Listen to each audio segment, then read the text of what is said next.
مہربانی, بہت شکریہ آپ کا. بسم اللہ الرحمن الرحیم.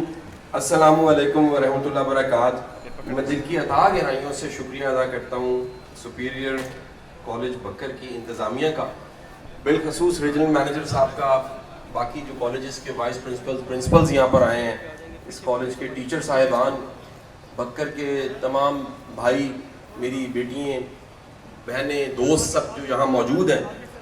میں پہلی بار بکر آیا ہوں. سچی بات, اتنا پوٹینشل, اتنی انرجی ہمیں لاہور کے ایونٹس میں نظر نہیں آتی جو بکر میں نے آج دیکھی ہے.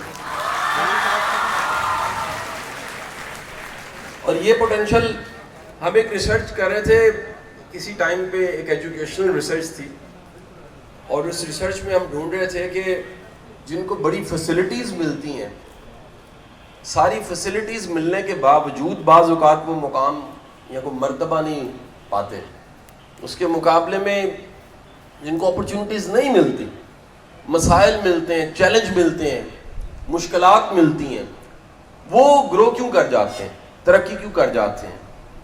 صرف سمت ملنے کی دیر ہوتی ہے, ڈائریکشن ملنے کی دیر ہوتی ہے. ایک ایسا بیکورڈ ایریا یہاں پہ آپ بیٹھے ہیں, میں خود ایک بیکورڈ ایریا سے, گاؤں سے, گجرات کے ٹپیکل ایک بیکورڈ گاؤں سے میں نکلا ہوں. آخر کیا وجہ ہوتی ہے کہ جو بیکورڈ ہے وہ گرو کرتا ہے, زیادہ ترقی کرتا ہے. آپ اندازہ لگائیں, لاہور میں بڑے بڑے ادبی نام, ان کا تعلق لاہور سے نہیں ہے. آپ کبھی ریسرچ کریں جا کے کہ احمد ندیم قاسمی کہاں سے تھے, لاہور سے نہیں تھے. واصف علی واصف کہاں سے تھے, لاہور سے نہیں تھے. مستنصر حسین تارڑ کہاں سے تھے, لاہور سے نہیں تھے. ایک بڑی تعداد لکھنے پڑھنے والوں کی اور سوسائٹی میں نام بنانے والوں کی بیکورڈ ایریا سے نکلنے والے لوگ ہیں. آپ جانتے ہیں ایسا کیوں ہے کہ بیکورڈ والا جب مقابلے میں آتا ہے تو وہ بڑے بڑے ماڈرن اداروں سے پڑھے لوگوں کے چکے چھڑا دیتا ہے. کیا وجہ ہے اس کی, کیا وجہ ہے؟ یہ آج کا میرا پہلا لیسن ہے. میں 7 لیسنز آپ کے لیے میں نے سوچا رستے میں کہ میں 7 باتیں آپ کے ساتھ کروں, اور یہ 7 باتیں میں چیلنج کرتا ہوں آپ کو, یہ پلے باندھ لیں, آپ کی زندگی بدل جائے گی. کاش, میں خواب دیکھتا ہوں کبھی, کاش یہ تقریر جو میں آپ کے ساتھ کرنے لگا ہوں, یہ تقریر کاش کو کالج میں مجھے آ کے میرے سامنے کرتا, شاید اس سے زیادہ بہتر میں ہوتا. تو کریڈٹ گوز ٹو سپیریئر جو ساری گلیکسی اکٹھی کر کے آپ کے سامنے لے کر آئے. ہمارے زمانے میں ٹرینڈز نہیں تھے, ہماری یونیورسٹی کے زمانے میں ایون ٹرینڈز نہیں تھے, گیسٹ اسپیکرز نہیں آتے تھے. تو میں آج اپنے لائف کے ورسٹائل ایکسپیرینس کے ساتھ گاہے بگاہے گورنمنٹ کے بے شمار اداروں میں, بے شمار جگہ پہ مجھے سرو کرنا پڑتا ہے. اللہ مجھے موقع دیتا ہے سرو کرنے کا, اور مجھے کبھی یقین نہیں آتا کہ ایک ہفتے میں کبھی سائنٹسٹ سے اٹامک انرجی میں بات کر رہا ہوتا ہوں, ویری نیکسٹ ڈے میں فوج کے کسی پینل پہ ڈسکشن پہ ہوتا ہوں, ویری نیکسٹ ڈے مجھے نیکسٹ جو کامن آیا ہوتا ہے اس کی فرسٹ اوپننگ کرنی ہوتی ہے. وہ یہ ساری زندگی میں نے دیکھا ہے بیکورڈ والا جو پیچھے کھڑا ہے وہ ترقی زیادہ کرتا ہے. جانتے ہیں وجہ کیا؟ وجہ ایک ہے, اور وجہ یہ ہے کہ جب بھی آپ نے بڑی جمپ کرنی ہوتی ہے تو آپ کو تھوڑا پیچھے سے شروع کرنا پڑتا ہے, بھاگ کے شروع کرنا پڑتا ہے. آپ کو اگر سامنے کوئی پلیٹ فارم ملے اور جمپ کرنا, آپ نہیں کر سکیں گے. آپ نے بڑی جمپ کرنی ہے, پیچھے سے شروع کریں گے, آپ بھاگتے بھاگتے آئیں گے, اور وہ ساری کھائی کو, اس سارے چیلنج کو آپ عبور کر کے نکل جائیں گے. کیونکہ جو چیزیں ساری ملی ہوتی ہیں, ساری دنیا کی فیسلٹیز ملنے کے بعد خواب نہیں بنتے. خواب دل ٹوٹنے کے بعد بنتے ہیں, تکلیف کے بعد بنتے ہیں, چیلنج کے بعد بنتے ہیں, مسائل کے بعد بنتے ہیں. خواب تب بنتا ہے جب آپ کپڑے کے 2 تھان پکڑتے ہیں, کندھے پہ رکھتے ہیں, اور کپڑا نہیں بکتا آپ سے. آپ کپڑے کے 2 تھان لے کے, نہیں بکتا, گولیاں ٹافیاں لے لیتے ہیں, پین خرید لیتے ہیں, بیچنے کی کوشش کرتے ہیں. کراچی کے گلیوں بازاروں میں بیچتے بیچتے اتنے بیکورڈ آپ ہوتے ہیں, حالات اچھے نہیں, وسائل نہیں ہوتے, کپڑے کے 2 تھان. ایک دن آپ کے سامنے 2 لوگ لڑتے ہیں, اور لڑتے لڑتے ایک شخص دوسرے کو چھری مار دیتا ہے, خنجر یا چھری مارتا ہے. وہ تڑپنے لگ پڑتا ہے. وہ زمانہ سیلفی یا تصویر کا نہیں تھا, بے حسی آج والی تھی تب بھی, اس زمانے کی 1951 کی سٹوری بتا رہا ہوں. آپ اس وقت اس تڑپتے کو دیکھتے ہیں تو ایک خواب دیکھتے ہیں, بیکورڈ, غریب شخص, چیلنج, مسئلوں سے بھرا ہوا شخص, کپڑے کے 2 تھان لیے کھڑا, بکتے نہیں ہیں. اس وقت میں وہ شخص خواب دیکھتا ہے کہ میرے پاس کچھ نہیں ہے لیکن خواب دیکھنے کی طاقت ہے. میں اس وقت خواب دیکھتا ہوں کہ جب میں دنیا سے جاؤں گا تو دنیا کہے گی کسی نے دنیا میں آنے کا حق ادا کیا. وہ شخص کپڑے کے 2 تھان چھوڑتا ہے, خواب دیکھتا ہے, اور بیٹا 2 سال 3 سال پہلے وہ دنیا سے جاتا ہے, 19 توپوں کی سلامی کے ساتھ جاتا ہے. دنیا اس کو عیدی کے نام سے جانتی ہے اور وہ دنیا کو بتا کے جاتا ہے.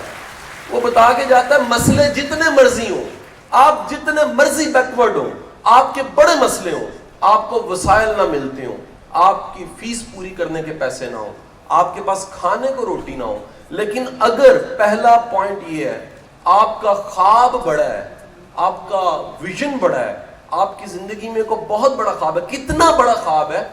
اتنا بڑا خواب بیٹا ضرور سوچو کہ وہ سونے نہ دے آپ کو, وہ جگائے. اس خواب کے لیے جاگنا پڑے, اس خواب کے لیے صبح اٹھ کے چھلانگ مار کے کھڑے ہو جاؤ کہ میں نے خواب پورا کرنا ہے. وہ رات تک جگائے, وہ آپ کو ایک جپٹنا پلٹنا سکھائے, آپ ہٹ نہ سکیں. اتنا بڑا خواب عیدی کی طرح آپ دیکھنا سیکھ لو. اور عیدی کہتا تھا کہ مجھے عیدی بنانے میں نے خواب تو دیکھ لیا لیکن وہ عیدی کا مزاج کیسے بنا.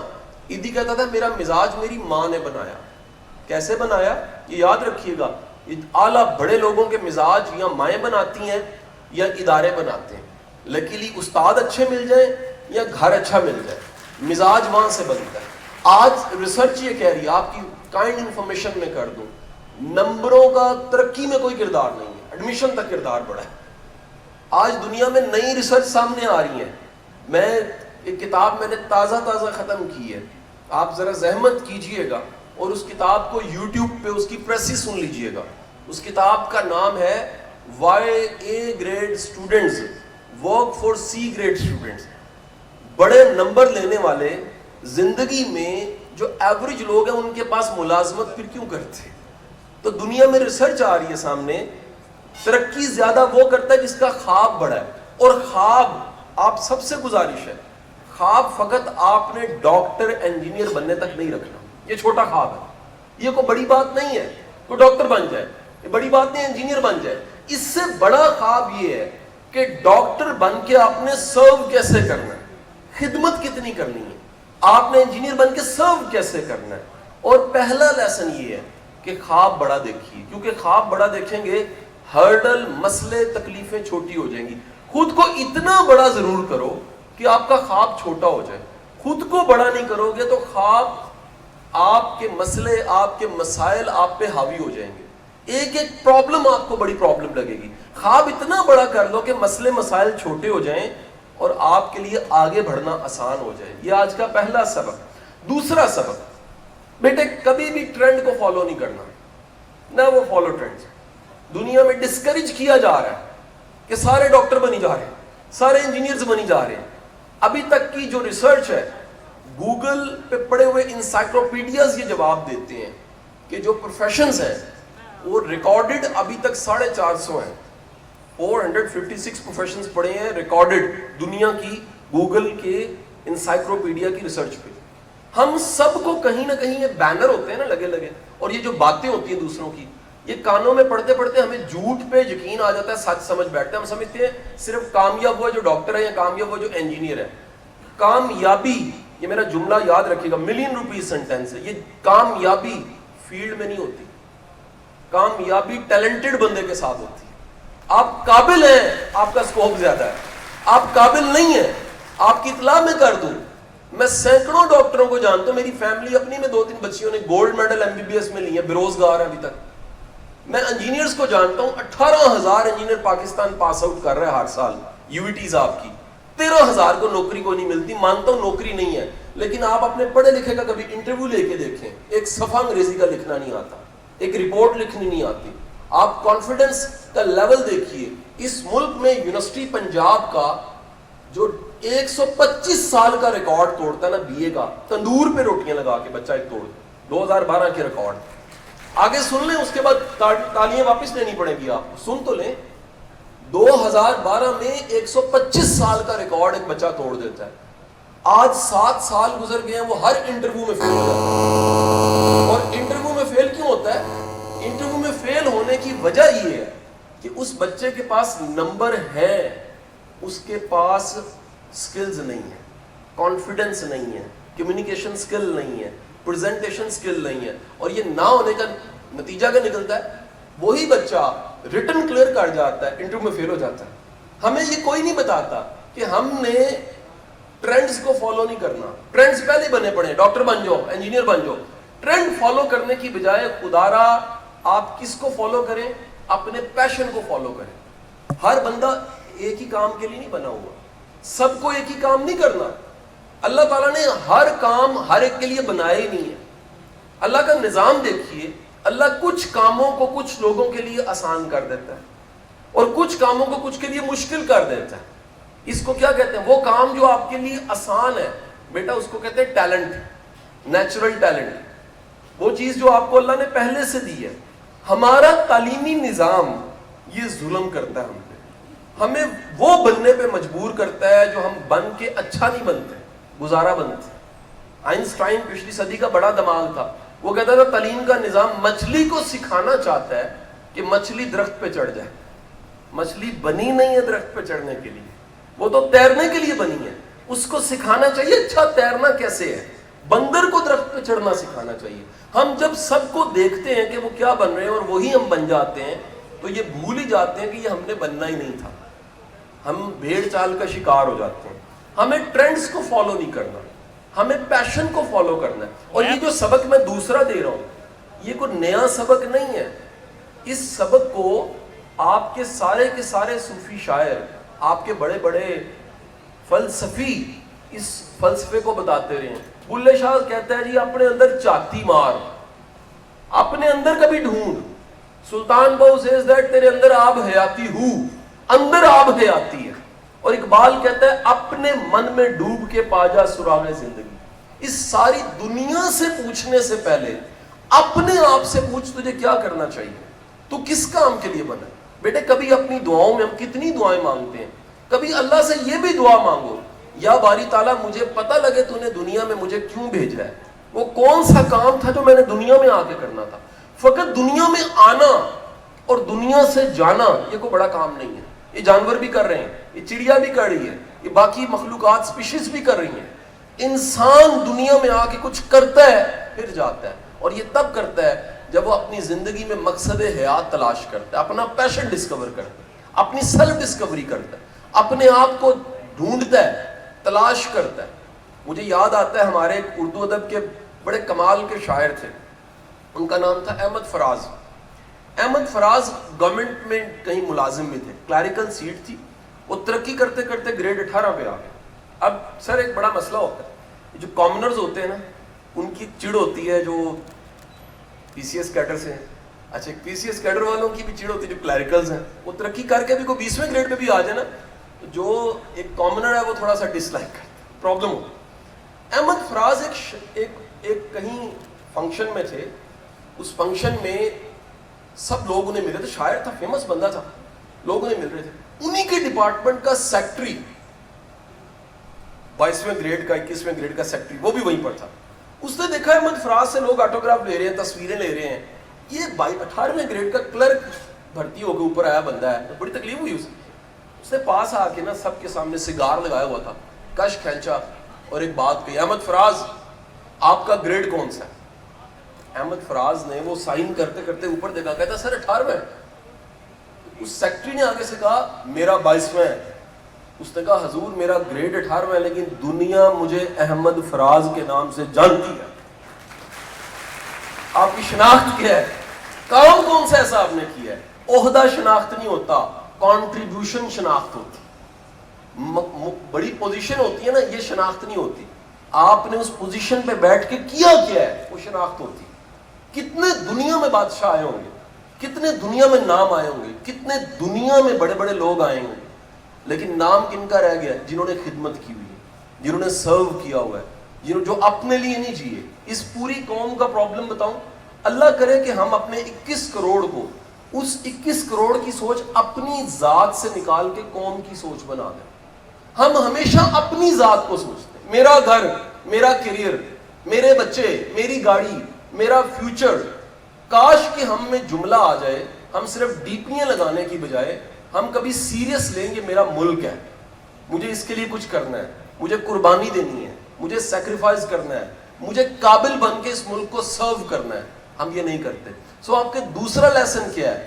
Follow your passion. پہلا کیا تھا؟ خواب بڑا دیکھو. آپ ذرا میرے ساتھ ایسے بیٹے اور بیٹیاں ہاتھ ایسے کر کے خواب بڑا دیکھو, خواب بڑا دیکھو. اور دوسرا لیسن میں نے کیا دیا؟ Follow your passion. ہاتھ ادھر رکھ کے ذرا کہو فالو یور پیشن. کہو فالو یور پیشن. آواز آنی چاہیے فالو یور پیشن. کیوں میں نے کہا ہے یہ آپ کو یاد رہے کہ بکر میں آج میں نے بات کی ہے تو دو باتیں کون سی کرنی ہیں؟ بڑا خواب دیکھو, اور دوسرا میں نے کیا کہا ہے؟ Follow your passion. بیٹا تیسرا سبق تاریخ کا ایک ایسا نام میں آپ کے سامنے لینے لگا ہوں. یہ ایک ایسے گاؤں سے اس کا تعلق تھا جس گاؤں میں ایجوکیشن نہیں تھی, آپ کی کائنڈ انفارمیشن نہیں ہے. آج سے فقط چند سو سال پہلے کتاب نایاب تھی. اب تو کتاب بھی انقلاب ہے نا جی. میں گاڑی میں ہوں, میری گاڑی میں 2 کتابیں پڑھی ہیں, میں نے آدھی پڑھ بھی تھی ہوں گی ان میں سے. میرے موبائل کے PDF میں کتنی کتابیں پڑھی ہوں گی. USB میں ہم کبھی ہاسٹل لائف میں ہوتے تھے تو دبیل بھائی اب پورا کارٹون اٹھا کے جاتے تھے جی شفٹ ہونا ہے. اب USB میں 8-8 ہزار کتاب آ جاتی. زمانہ بدل. اسی زمانے میں نا کتاب نایاب تھی, اتنی نایاب تھی کہ کتاب اویلیبل تھی صرف بادشاہوں کے پاس, عالموں کے پاس, ایزیلی اویلیبل نہیں تھی. تو اسی طرح استاد بڑا نایاب تھا. استاد دور دور جا کے لوگ پڑھا کرتے تھے. ٹاؤن ٹو ٹاؤن کالج یونیورسٹیاں ادارے نہیں ہوتے تھے, بڑی بڑی دور جا کے لوگ پڑھا کرتے تھے. میں چند دن پہلے قاہرہ میں تھا, تو میں جب قاہرہ کی جامعہ جو ہماری ازہر ہے اس میں گیا, بڑی بڑی دور سے لوگ وہاں آئے. وہ کہتے ہیں یہ وہی روایت ہے کہ ہم دین کو سیکھنے کے لیے, سمجھنے کے لیے دنیا کے کونے کونے سے یہاں آتے ہیں. یہ جس گاؤں کی بات کر رہا ہوں یہ بھکر سے زیادہ بیکورڈ تھا. تاریخ بتاتی ہے کہ بھکر تو بہت بہتر ہے. اگر اس گاؤں کے اس وقت کا مقابلہ بھکر سے کیا جائے تو بھکر 100 گنا آگے ہوگا اس گاؤں سے. اس گاؤں کا نام تھا غزالہ, اور مورخ لکھتا ہے کہ اس گاؤں میں ایک 9-10 سال کا بچہ تھا. اس بچے کے پاس خواہش تھی میں نے پڑھنا ہے, میں نے سیکھنا ہے, لیکن وسائل نہیں تھے, نہ کہیں جا سکتا تھا بہت دور, اور استاد ملتے نہیں تھے, مینٹورز ملتے نہیں تھے.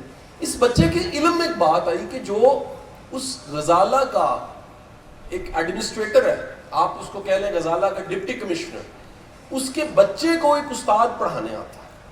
مورخ لکھتا ہے کہ اس ڈپٹی کمشنر کے بچے کو, ایڈمنسٹریٹر کے بچے کو ایک استاد پڑھانا, استاد گھوڑے پہ آتا تھا پڑھانے.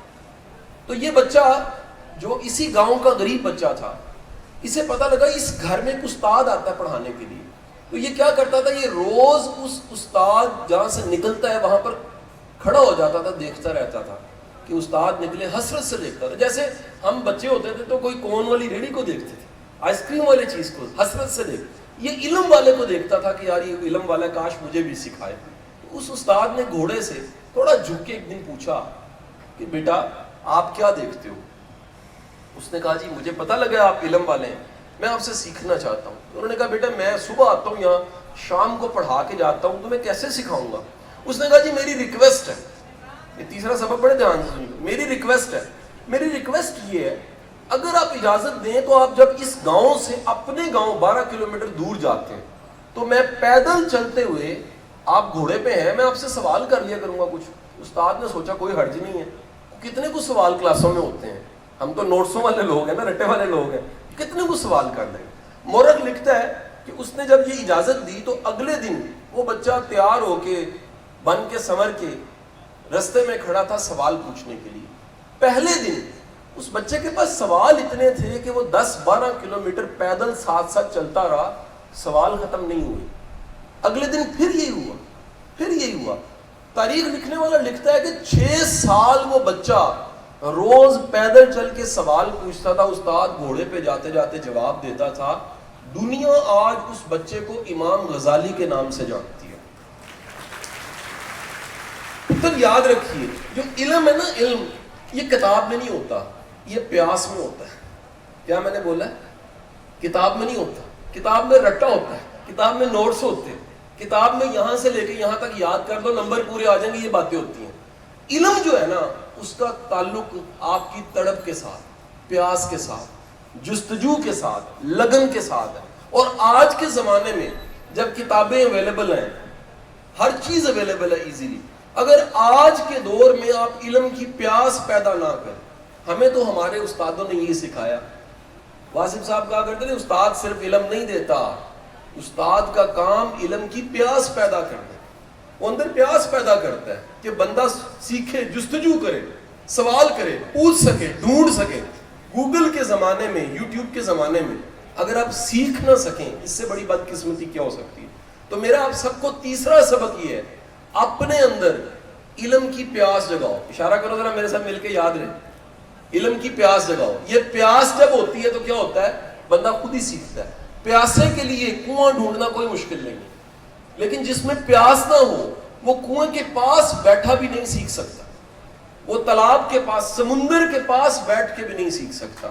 جس نے سیکھنا ہوتا ہے اس کا کمال یہ ہوتا ہے, اس کی پیاس اس کو مجبور کرتی ہے کہ وہ گھوڑے کے ساتھ ساتھ چلے, اور چلتے چلتے آخر کار سیکھتا جائے, 6 سال چلے اور امام غزالی بن جائے.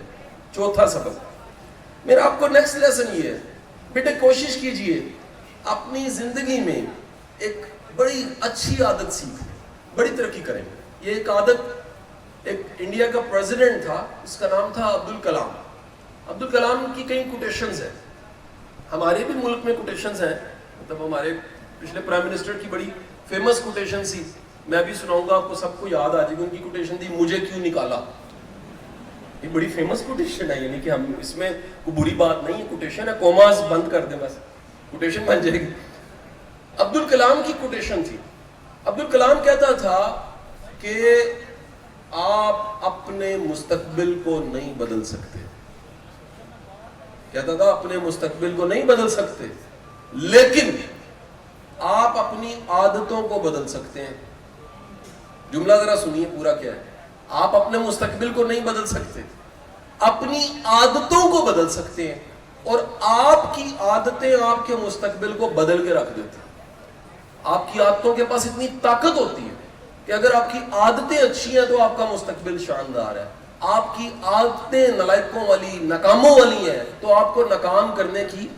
سر میں نے کمشنر صاحب کئی لوگ ایسے دیکھے, ان کو دشمن کی ضرورت نہیں ہوتی.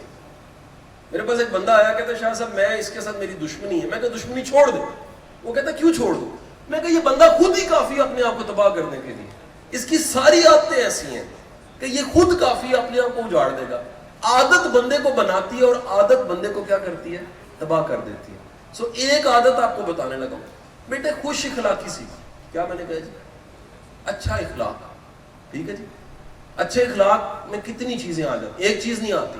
اپنا ہاتھ سارے ایسے کریں, انگوٹھا ایسے کریں, بڑے چھوٹے سارے ذرا مل ایسے کریں, اور سب نے مل کے کہنا ویری گڈ. مل کے کہنا ویری گڈ, زبردست, شاباش. آپ کے اطلاع کے لیے عرض ہے, جو میں نے 3 جملے بولے ہیں نا, یہ میجک کی طاقت رکھتے ہیں. ہمارے کان ان جملوں کو سنتے ہی کوئی نہیں. ہم شاباشی نہیں دیتے ایک دوسرے کو, ہم اچھی چیز کی تعریف نہیں کرتے. اچھا ایٹیچیوڈ یہ ہے کہ آپ کسی کی طرف دیکھ کے مسکرائیں, اس کو کہیں ویری گڈ, ہیلو, السلام علیکم. آپ اس کو عزت سے ذرا پکاریں. میں دنیا کے کتنے ملک میں نے دیکھنی ہے, یقین کریں سر, کسی ملک میں جا کے کسی کی طرف دیکھیں نا, اسے پوری ڈالیں, وہ آگے سے اسمائل دیتا ہے. اسمائل لے کہتا ہے hello hello are you okay. ایتھے بکر ہی تسی پوری پا کے بکو کسی نے, وہ لتا باندھ دے گا, تاڑیاں باوا باندھ دے گا, کہے گا کی گل ہے بھائی, کدھر دے دے پہ ہو, کدھر ہوں. وجہ کیا ہے, ہماری قوم کے پاس قابلیت کے باوجود, شاندار ملک کے باوجود ایٹیٹیوڈ اچھا نہیں ہے ہم لوگوں کا. میں 20 دن پہلے مانچسٹر کے ایئرپورٹ پہ تھا, ایک چھوٹے 2 بچے اپنے والدین کے ساتھ میرے سے آگے تھے. میری سپیڈ تیز تھی, تیز میں جا رہا ہوں تو ان کو محسوس ہو گیا کہ پیچھے کوئی ہے. اللہ کی قسم دونوں نے مڑ کے مجھے معافی مانگی, معذرت, ویری سوری, دس از سوری. میں نے کہا یہ سوری تو ہمارے بڑے بڑے نہیں آ کرتے, وہاں بچہ بچہ سوری کر دیتا ہے, بچہ بچہ تھینک یو کرتا ہے, اچھے اخلاق سے بات کرتا ہے. آج ریسرچ یہ کہتی ہے جن کے رویے اچھے ہوتے ہیں, عادتیں اچھی ہوتی ہیں, اخلاق اچھے ہوتے ہیں, اللہ ان کو ترقی کے مواقع زیادہ دیتا ہے, وہ زیادہ گرو کرتے ہیں. یہ 1 روپیہ نہیں لگتا. یاد رکھیں, اچھے ایٹیچیوڈ پہ, تعلیم پہ پیسے لگ جاتے ہیں, ایف اے بی اے کرنے پہ پیسے لگتے ہیں, اچھے رویے پہ 1 روپیہ نہیں لگتا. مسکرا کے بات کرنے پہ روپیہ نہیں خرچ ہوتا, آنا خرچ نہیں ہوتا, لیکن ہم مسکرانا بھول چکے ہیں. حکم کیا ہے, حکم یہ ہے کہ گھر میں داخل ہو تو مسکرا کے سلام کرو. اللہ کے رسول نے فرمایا گھر میں داخل ہو مسکرا کے سلام کرو, السلام علیکم. میں نے کوئی ٹریننگ دے رہا تھا گورنمنٹ کی, ہمارے ینگ سارے بچے تھے, اسسٹنٹ ڈائریکٹرز تھے, اور میں نے انہیں کہا جی گھر جایا کرو سلام مسکرا کے کرنا ہے. وہ 2-3 اگلے دن آئے, کہتے جی گھر جا کے مسکرا کے کہ السلام علیکم. بیگم کہتی تیرا دماغ ٹھیک ہے, تنو کی ہو گیا, چنگا بھلا روندا جاننا ہے کہ روندا آنا, آج ہنستا کیوں آ گیا. یاد رکھیے مسکرانا سنت ہے, یہ اچھی عادتوں میں شمار ہوتا ہے. اپنے اندر یہ عادت بیٹے اسٹوڈنٹ لائف سے پیدا کرو, کیونکہ ایک بات یاد رکھنا, میں کیوں کہہ رہا ہوں یہ باتیں, آج پیدا کرنا آسان ہے, بڑے ہو گئے نا مشکل ہو جائے گا. ہم 2001 کی بات ہے, اشفاق صاحب ہمارے استاد تھے, تو میں ایک دن ملنے چلا گیا اشفاق صاحب کو. اشفاق صاحب مجھے کہتے ہیں کیا کر رہے ہیں, میں کہا جی مقابلے کے امتحان کی تیاری کر رہا ہوں. تو مجھے کہتے ہیں یار ہاتھ ملاؤ اور وعدہ کر. میں نے کہا جی کس بات کا وعدہ؟ کہتے ہیں یار ترقی نہیں کرنی. میں نے کہا جی ترقی کیوں نہیں کرنی, بندہ ترقی کرنے کے لیے دنیا میں آئے. وہ کہتے ہیں یار عجیب بات ہے, ہمارے ملک میں جو ترقی کرتا ہے نا وہ چبا ہو جاتا ہے. میں کہا جی چبا میں سمجھا نہیں. کہتے وہ ہسنا بھول جاتا ہے, وہ چہرے تے لگتا ہے یار وہ 1947 تو پہلے مسکراتا سی, ہوں مسکرانے چھٹ گئے. آپ کو بے شمار لوگ ملیں گے, اللہ نے مال دیا ہے, گاڑیاں دی ہیں, دولتیں دی ہیں, مسکرا نہیں سکتے, چبے ہوئے ہوں. ان سے بندہ جا کے پوچھے کو مریا ہے, کہتا نہیں میں ہی مریا, اور کوئی نہیں مریا.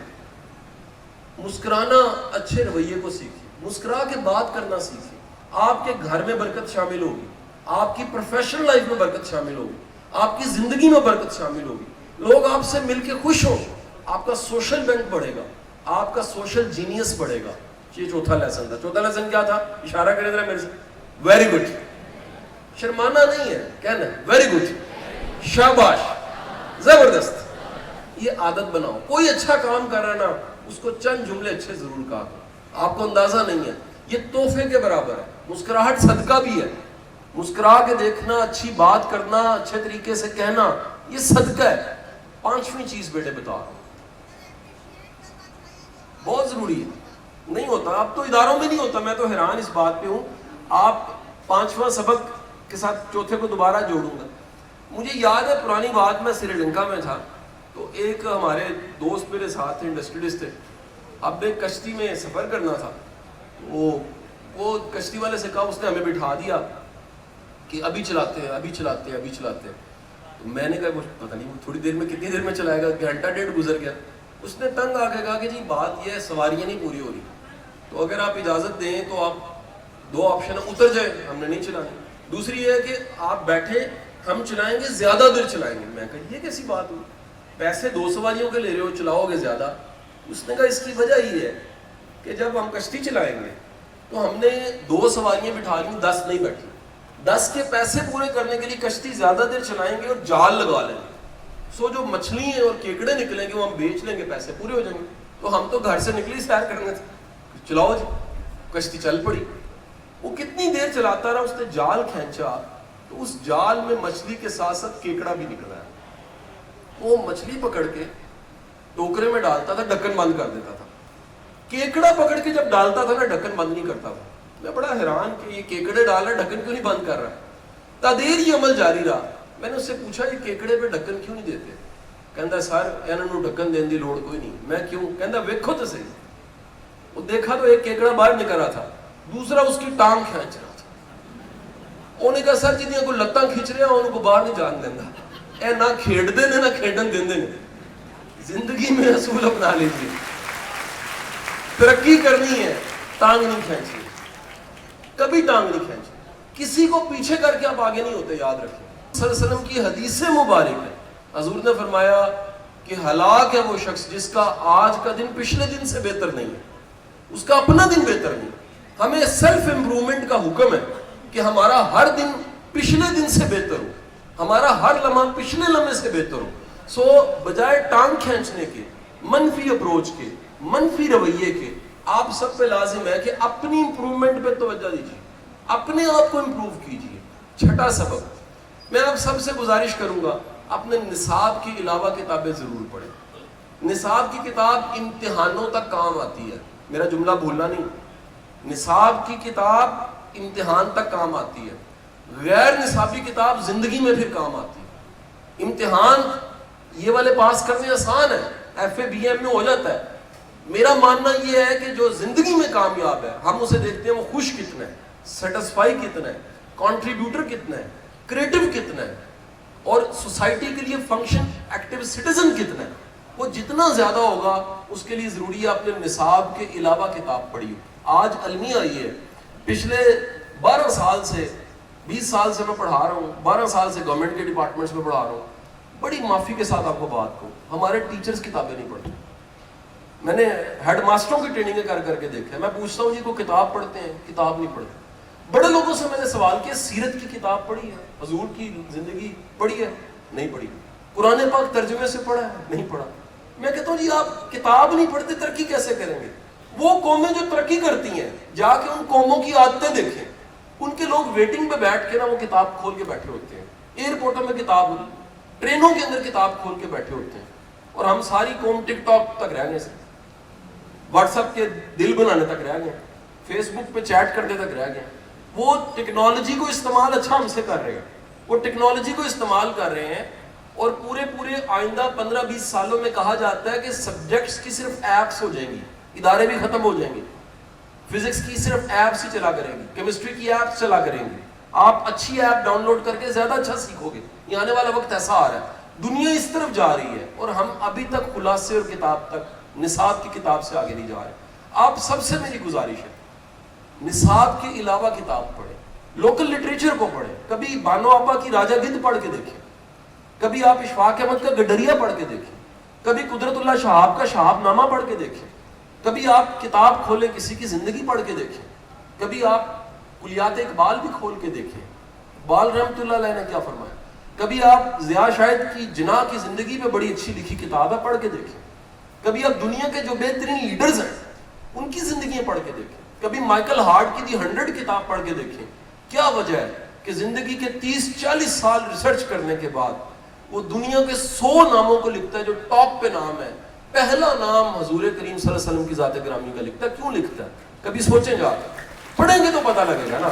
یہ جب تک آپ پڑھیں گے نہیں, دنیا آپ کے حضور کو ہیرو مانتی ہے. وہ کہتی ہے ایسا بندہ تاریخ میں نہیں آیا, ایسا کردار نہیں آیا, ایسا رویہ نہیں آیا, ایسا رحمت کرنے والا شخص نہیں آیا. آپ جب تک پڑھیں گے نہیں آپ کو کیسے پتہ لگے گا؟ کتاب ایک ایسی چیز ہے جو آپ کے فکری معیار کو اونچا کرتی ہے, آپ کی خیال کو بڑا کرتی ہے. اور آخری سبق یہاں ختم کروں گا. بیٹے اپنے ہوش و حواس میں اللہ نے, آپ جس ایج میں بیٹھے ہوئے میرے سامنے بچے, میرا گمان ہے کہ 99% کے والدین حیات ہوں گے. میں 1% کو اس لیے گنجائش دیتا ہوں, خبر نہیں ہوتی. آپ کے والدین حیات ہے, ادب کرنا شروع کریں. یہ جو ادب ہوتا ہے نا, یہ میں اپنی ہر سپیچ میں کہتا ہوں, ادب کا اور احترام کا اور محبت کا ایک کمال ہوتا ہے. کئی کھوٹے سکے چل پڑتے ہیں, کئیوں کو ماں کی دعا تاڑ دیتی ہے, کئیوں کو باپ کی دعا تاڑ دیتی ہے. ہمیں ہماری تعلیم ادب سکھاتی کوئی نہیں. ہمیں گٹ بٹ انگریزی بولنا سکھا دیتی ہے ٹیڑھا منہ کر کے, ہمیں ہر چیز آ جاتی ہے, ادب کرنا نہیں آتا. اپنے ماں باپ کا ادب کریں. کیوں ادب کریں؟ یہ بعض اوقات کسی زندگی میں ایسا وقت آتا ہے جب بندہ ان ادب کرنا یا محبت کرنا یا خدمت کرنا چاہتا ہے اور پیچھے مڑ کے دیکھتا ہے نا تو قبر ملتی ہے, ماں باپ نہیں ہوتے. پھر بندہ پچھتاتا ہے اس وقت میں, کہتا ہے کاش میں اس وقت سیوا کر لیتا. قبروں کی خدمت صرف پھول اگربتیاں نہیں ہوتی, خدمت زندہ بندے کی ہوتی ہے. جب آپ اس کو پانی پلاتے ہیں, جب آپ اس کی پکار پہ حکم کرتے ہیں, آپ جب پلٹ کے اس کی طرف مسکرا کے دیکھتے ہیں, آپ دعائیں لیتے ہیں, خدمت کرتے ہیں. اللہ نے اگر آپ کو والدین کی نعمت دی ہے بیٹا, تو اس والدین کی نعمت, اس کی قدر کریں, ان کا احترام کریں. اور میں یہ آخری جملہ بول کے یہاں ختم کروں گا, خدمت ایسی کریں کہ دعا ان کے کلیجے سے نکلے. کبھی نہیں کہنا بیبے دعا کر, کبھی نہیں کہنا ابا دعا کر. خدمت ایسی کریں کہ ان کے کلیجے سے خود ہی دعا نکل جائے. اتنی خدمت آپ کو ضرور کرنی چاہیے. ان والدین کے ساتھ ساتھ اپنے ٹیچرز کا بھی احترام کریں. اور تمام اساتذہ کرام سے میری گزارش ہے کہ اگر آپ میں سے کسی کو یہ مسئلہ ہے, مجھے تو کوئی آ کے کہتا ہے جی میں استاد ہوں میری عزت نہیں ہے, میں کہتا ہوں جی وہ استاد ہی نہیں ہے جس کی رسپیکٹ نہیں ہے. استاد کا تو رویہ ایسا ہونا چاہیے لوگ اس کی عزت کریں, اس کا انداز ایسا ہونا چاہیے کہ اس کی عزت کریں, اس کے اطوار ایسے ہونے چاہیے کہ اس کی عزت کریں. میں وائس پرنسپل صاحب تقریر کر رہے تھے اور کہہ رہے تھے کہ جی پیغمبری پیشہ ہے. میں نے زندگی میں جب یہ فیصلہ کیا تھا کہ میں ٹیچر بنوں گا, سرو کروں گا, آج ملینز میں ویڈیوز جا چکی ہیں, 7 بر اعظم میں جا چکا ہوں, ہر دوسرے چوتھے روز مجھے کسی دوسرے ملک میں جانا پڑتا ہے اسپیچ کے لیے. آپ یقین کریں میں یہ جملہ کہوں گا یہاں پر, اللہ اگر مجھے 100 بار بھی پیدا کرے میں ٹیچر ہی بنوں گا, کیونکہ جتنی عزت, جتنی محبت, جتنی دعائیں استاد کماتا ہے کوئی نہیں کما سکتا. اس ملک کو اچھے ٹیچروں کی بڑی ضرورت ہے. لوگ کہتے ہیں صرف جی سیاستدان ٹھیک ہو جائیں, اور صرف سیاستدان ٹھیک ہوں گے تو کیسے ٹھیک ہوگا؟ ٹیچر بھی ٹھیک ہوگا. ایک ٹیچر ٹھیک ہونا پوری نسل تیار ہو جاتی ہے. ایک ٹیچر کا ویژن ہونا کئی نسلیں پاؤں پہ کھڑی ہو جاتی ہیں. ایک ٹیچر کی سوچ ہونا, وہ اپنے نظریے کو, سوچ کو قوم کو دے دے, بکر کو دے دے, پورا بکر چینج ہو سکتا ہے. میں دعا گوں اللہ آپ سب کو بڑی کامیابیاں دے, اللہ آپ سب کو بڑی آسانیاں دے, اور اللہ اس بکر کو شاد آباد رکھے. پاکستان زندہ باد. بہت بہت شکریہ. Thank you.